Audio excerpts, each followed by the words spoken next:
राजधानी जयपुर से जुड़ी हुई इस वक्त की बड़ी खबर, जहां पर एकल पट्टे मामले से जुड़ी फाइल की गुमशुदगी दर्ज करने में हुई है घालमेल। आपको बता दें कि बहुचर्चित एकल पट्टा से जुड़ा हुआ ये पूरा मामला है। कूट रचना करके छल पूर्वक अगस्त 2013 में दर्ज करवाई गई थी फाइल की गुमशुदगी की रिपोर्ट और अशोकनगर थाने में सचिवालय उप शासन सचिव की ओर से भेजी गई थी ये रिपोर्ट। षड्यंत्र पूर्वक पुलिस थाने में गुमशुदगी रजिस्टर में किया गया था ये घपला और सुप्रीम कोर्ट में चल रहा है ये पूरा प्रकरण। एकल पट्टे के मामले को लेकर के बनाई गई है जांच समिति, जो कि फिलहाल जांच भी कर रही है और जांच समिति ने पुलिस थाने से मांगा था गुमशुदगी का असल रजिस्टर। असल रजिस्टर में दिनांक का पैरा छोड़ करके खाली रखा गया। रजिस्टर संख्या 487 में 30 अगस्त 2013 में अंबाबाड़ी निवासी महेश की प्रविष्टि दर्ज है, लेकिन नगरीय विकास विभाग की ओर से भेजी गई पत्रावली की दिनांक नहीं की गई है अंकित। अब जांच समिति की रिपोर्ट में पुलिस थाने और तत्कालीन अधिकारियों की ओर से किए गए घपले का यहां पर पूरा ब्यौरा भी मिला है। षड्यंत्र पूर्वक गुमशुदगी को दिए गए एक घटना का रूप और पूर्व यूडीएच मंत्री शांति धारीवाल समेत अन्य अधिकारियों के भ्रष्टाचार से जुड़ा हुआ है ये पूरा मामला। जांच समिति के सेक्रेटरी रवि शर्मा ने अशोकनगर थाने में ये मुकदमा दर्ज करवाया था और अशोकनगर थाना प्रभारी उमेश बेनीवाल कर रहे हैं इस मामले की जांच पड़ताल।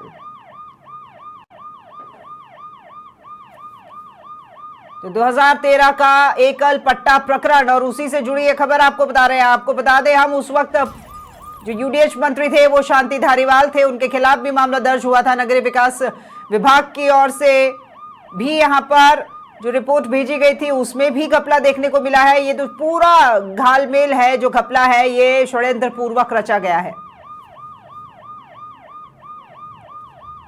तो शांति धारीवाल समेत उस वक्त के जो अधिकारी थे उनके ऊपर यह आरोप है और उन्हीं से जुड़ा हुआ ये पूरा प्रकरण।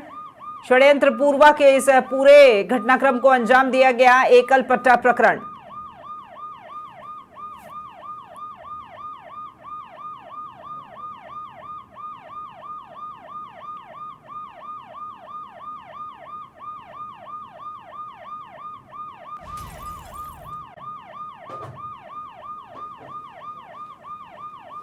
तो पूर्व यूडीएच मंत्री शांति धारीवाल और भ्रष्टाचार से जुड़ा हुआ ये पूरा मामला है, जिसमें अन्य अधिकारी भी लिप्त हैं, जो कि उस समय उनके साथ वहां ड्यूटी संभाले हुए थे विभाग के अधिकारी। जांच समिति के जो सेक्रेटरी है रवि शर्मा, उन्होंने अशोकनगर थाने में ये मुकदमा भी दर्ज करवाया।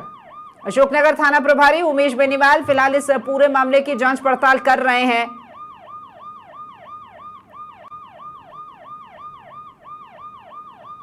तो ये इस वक्त की बड़ी खबर है जो कि हम आपको बता रहे हैं। एकल पट्टे मामले से जुड़ी हुई जो फाइल है उसकी गुमशुदगी दर्ज करने में पूरी घालमेल देखने को मिली है। बहुचर्चित एकल पट्टा से जुड़ा हुआ ये मामला है। अब वो फाइल कहां गई और फाइल खोने के बाद में जो मामला दर्ज किया जाता है उसको लेकर के तमाम जो जानकारी, संबंधित जानकारी होती हैं वो भी दर्ज की जाती हैं, उनमें भी यहां पर घालमेल देखने को मिला है। कूट रचित तरीके से छल पूर्वक अगस्त 2013 में दर्ज करवाई गई थी फाइल की गुमशुदगी की रिपोर्ट। अशोकनगर थाने में सचिवालय उप शासन सचिव की ओर से ये रिपोर्ट भी भेजी गई थी। आपको हम फिर से बता दें कि षड्यंत्र पूर्वक पुलिस थाने में ये गुमशुदगी का जो रजिस्टर है उसमें घपला पाया गया था।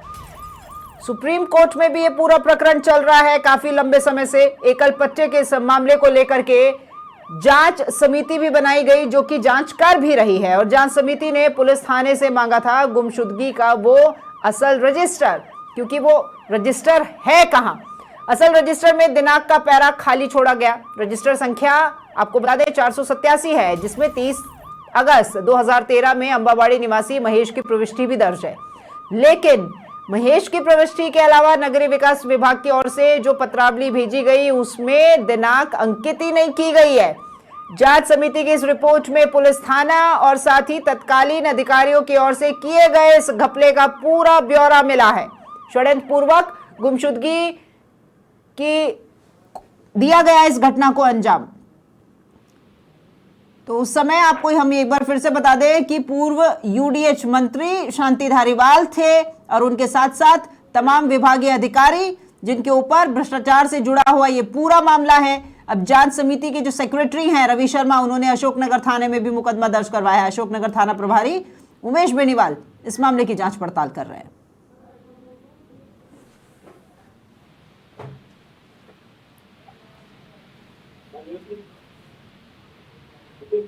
यादवेंद्र हमारे साथ में फोन लाइन पर जुड़ गए हैं ज्यादा जानकारी के साथ। यादवेंद्र, आवाज पहुंच पा रही है आप तक मेरी?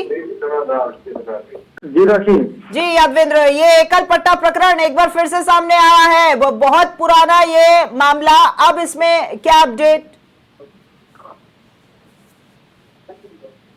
देखिए राखी, मैं आपको बता दूं कि सुप्रीम कोर्ट में पूरा प्रकरण चल रहा था और हमने देखा कि सुप्रीम कोर्ट का जब डिसीजन आया था उसमें कहीं ना कहीं राहत जो है वो पूर्व मंत्री शांति धारीवाल को मिली थी, इसके अलावा अन्य अधिकारियों को भी मिली थी।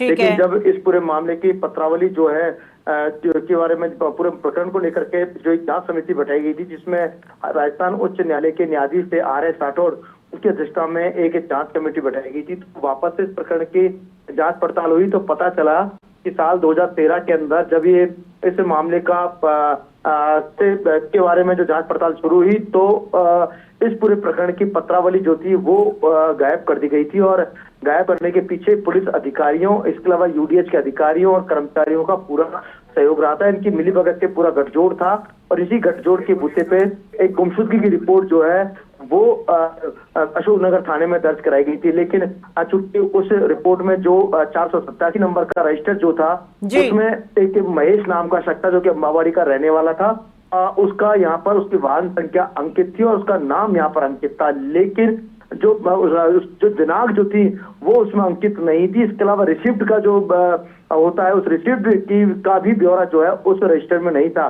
जब ये जांच समिति इस पूरे मामले की जांच पड़ताल गई थी तो इस पूरी जांच में ये जो छल किया गया था, कूटरचना जो की गई थी, ये चोरी जो है पकड़ी गई और उसके बाद जो है अशोकनगर थाने के अंदर एक मुकदमा जो है दर्ज कराया गया है। और सबसे बड़ी बात यह है कि इस पूरे मुकदमे में 420, 467, 120 बी के तहत पूरा मुकदमा दर्ज हुआ। पूर्व की जो धारा है IPC की जो धारा है, क्योंकि मामला पुराना था तो उन्हीं पुरानी धाराओं के तहत, IPC की धाराओं के तहत पूरा मुकदमा दर्ज हुआ। अब ये जब मुकदमा दर्ज हुआ उसमें एक गठजोड़ सामने आया है कि ये एकल पट्टे का जो प्रकरण था और इसमें जो फाइल पत्रावली जो सचिवालय से गायब हुई थी, इस पत्रावली को गायब करने में कहीं ना कहीं बहुत बड़ा षड्यंत्र रचा गया था, पूरी साजिश रची गई थी। साजिश के तहत गड़बड़ की गई और उसके बाद एक गुमशुदगी जो है वो अशोकनगर थाने में दर्ज कराई गई ताकि बताया जा सके कि वाकई में जो पत्रावली जो है वो विभाग से गायब हो गई है, जबकि ऐसा नहीं था। यानी किसी भी गलत कार्य को करने के लिए, यानी किसी भी गठजोड़ को, भ्रष्टाचार को करने के लिए, घपले को कारित करने के लिए प्लानिंग रची गई और इस प्लानिंग का हिस्सा तत्कालीन SHO भी रहे थे, संबंधित अधिकारी, पुलिस अधिकारी भी रहे थे, UDH के अधिकारी और कर्मचारी भी रहे थे और उसी के तहत एक पूर्वक यादवेंद्र 2013 की गई ये घटना है, 9 साल हो गए हैं। 9 साल में ना तो कोई अधिकारी किसी को सजा मिली है, ना किसी के ऊपर कोई कार्रवाई हुई है और इसमें तो UDH मंत्री का नाम भी शामिल है। वेल प्लान तरीके से पूरा मामला एग्जीक्यूट तो कर दिया गया, लेकिन सुप्रीम कोर्ट में मामला जाने के बावजूद क्या कोई कार्रवाई देखने को मिली, कोई आदेश? देखिए राखी, मैं आपको बता दूं कि ये सारी चीजें अभी वापस से पैरेलल रूप से जो जांच पड़ताल इसकी चल रही थी, क्योंकि ब्यौरा जो था वो पूर्व कांग्रेस सरकार की ओर से पेश किया गया था सुप्रीम कोर्ट में और उसी के चलते यहाँ पर कहीं ना कहीं शांति धारीवाल को जो है क्लीन चिट मिल गई थी और उसके बाद उनको राहत मिली थी। लेकिन चूंकि जैसे ही ये पूरा ब्यौरा हुआ, क्योंकि लगातार सवालों के घेरे में रहे थे पूर्व मंत्री UDH मंत्री शांति धारीवाल और तत्कालीन UDH सेक्रेटरी जो है CS संधू, इसके अलावा और अन्य RS अधिकारी और अन्य UDH के जो अधिकारी थे, उनका पूरा घालमेल था।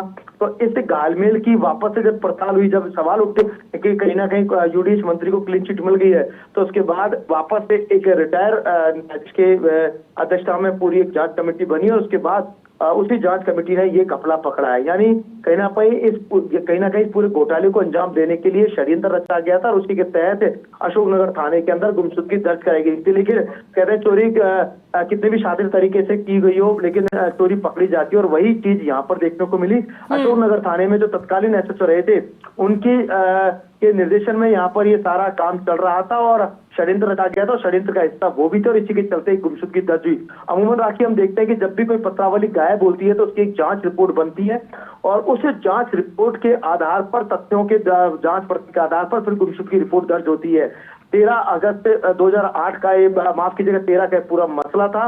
और उसके बाद 28 तारीख को जो है इस पूरे मामले में परिवार दर्ज कर लिया जाता है। लेकिन उसके बाद ठीक है, अब जांच रिपोर्ट के द्वारा ये पूरा जो है साक्ष्य ही हम मानेंगे जो निकल करके सामने आया है। अब देखने वाली बात ये रहेगी कि इसको लेकर के इसे आधार बनाकर आगे कोई कार्रवाई की जाती है उन अधिकारियों के ऊपर या फिर नहीं, ये देखने की बात होगी। फिलहाल शुक्रिया यादवेंद्र हमारे साथ पे जुड़ने के लिए और तमाम जानकारी के लिए। तो एकल पट्टा प्रकरण जिसमें फाइल की गुमशुदगी दर्ज का ये पूरा गड़बड़ झाला और उसी में ये अपडेट दे रहे थे सहयोगी यादवेंद्र।